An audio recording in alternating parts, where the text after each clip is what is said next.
So I've been using the PSVR 2 now for close to a month, and I've completed a couple of games on it, including Horizon and Resident Evil Village. Today I'm going to give you my thoughts about the PSVR 2 after using it for over 30 hours. And spoilers, the PSVR 2 is amazing. So let's talk about the hardware. The image quality inside the headset is fantastic. You get a 4K OLED screen inside the headset which supports HDR. So the blacks are super deep, like when you're playing something like Resident Evil and you're in a dark environment, it looks really nice. The images are crisp and vibrant. The headset can get super bright as well. There were times where the sun was in my face and I was actually lifting my hand to block the sun because of the brightness of the display. And it really looks amazing, and the HDR really pops inside the headset. So in terms of display quality, it's fantastic. If you were comparing it to something like the PSVR 1 or the Oculus Quest, this thing is a generational leap, like in terms of image quality. For sure, it looks way better than both those headsets. You still do get a slight bit of screen door effect, which means that the pixel density is still not close enough to each other where you do see a little bit of separation between pixels, but it's far less than what it was on the PSVR 1 or other competing headsets. And the only way to solve this issue is to have micro LEDs inside, which the technology quite hasn't caught up with yet. My only complaint about the headset is the kind of lenses that they're using inside. I think they're called Fresnel lenses, which have a very small area of focus. That means that inside the whole lens over here, only about this much is in sharp focus. If your headset moves slightly up or down or sideways, you lose clarity within the headset and everything starts looking blurry. Even when you're like looking up and you're slightly off angle, like stuff around looks a little bit blurry. I'd have to adjust my headset maybe every 5 to 10 minutes to make sure my eyes were in the sweet spot. Now the graphics inside the headset look on par with something like you'd see on a PS4 Pro, which means you get 4K image textures and everything. It's just not quite as crisp as maybe a native PS5 game, I would say. Slightly below that, but really good. And you get really smooth frame rates, 90 to 120 frames per second. The headset's capable of doing 120 frames a second. So the experience when you're inside a game is really smooth and nice, which is kind of required to have a good VR experience. The headset has eye tracking inbuilt, so it knows where your eyes are looking at within the game, and they're able to use something called foliated rendering, which means that they'll only enhance graphically the part where you're looking at, and the rest of the graphics that are kind of in the background or out of focus go down in level of detail. It's not something that you notice within the headset. It's very hard to recreate on screen. I mean, I never noticed it, so which is a good thing. And that's how they're able to bump up the graphics on the headset to make it really nice. So it really shows in games like Horizon and Resident Evil, where the quality of the graphics looks amazing, and you really get a far better experience than you did on the PSVR 1. The PSVR 1 was a hack that they used to try and get as much out of the PS4 as possible. This definitely feels like a much more refined and planned out strategy for VR with the PS5.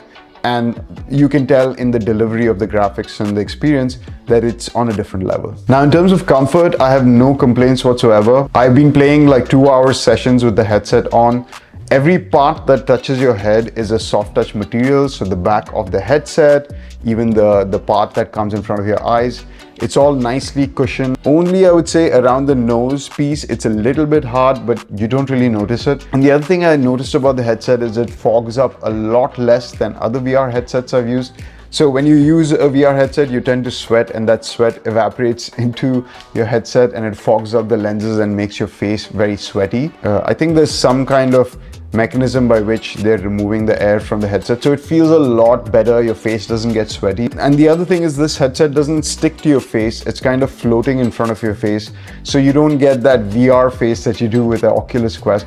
So definitely quite comfortable, which is a nice plus. So the tracking inside the headset is excellent. Like, you know, it never missed a beat. In all the games that I played, it was always tracking with my face very accurately.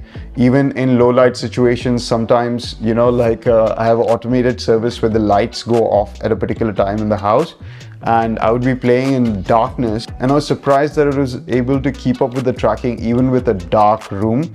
Now that's not advisable, of course. Like, the more light there is in the room, the more things that the inside-out tracking has to catch on to. Now, speaking of controllers, the new controllers are amazing.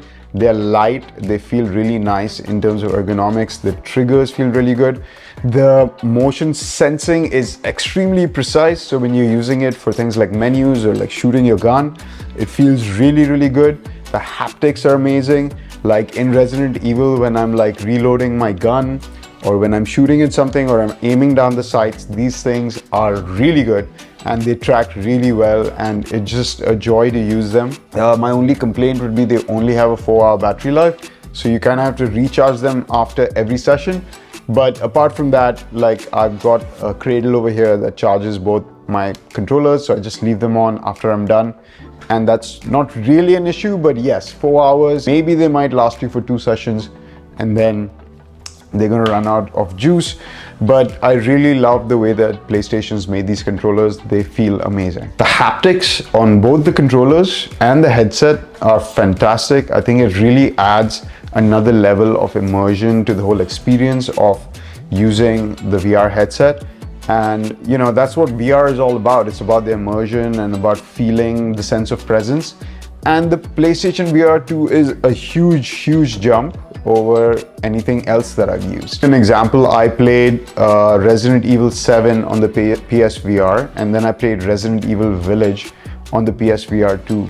Now, if you play both of those games in standard mode, non-VR mode, they're not that different technically. Resident Evil Village has better graphics, slightly better graphics, but otherwise, technically, they're not that different. But when I compare PSVR 1 using Resident Evil 7 and PSVR 2 playing Resident Evil Village, huge difference. The graphical quality is amazing, the way the controllers work, the way the guns feel so satisfying to use. I had a huge difference between those two experiences. Even though the hardware is outstanding, I'm giving Sony props for making some outstanding hardware over here, some of the best VR hardware available right now. But the game selection is not quite there yet. I would say Resident Evil Village is a no-brainer. If you have a PlayStation VR 2, just pick it up.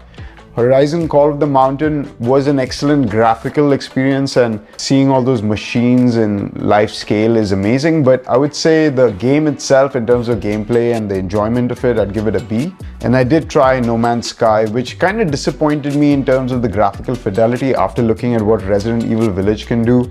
No Man's Sky is not quite as crisp on the PlayStation VR 2. There are a couple of games that I've heard are really good, like Gran Turismo 7 is supposed to be an amazing experience if you're into driving games. I'm not really into driving games, but apparently it's a really cool experience, especially if you have the steering set with the pedals and all that.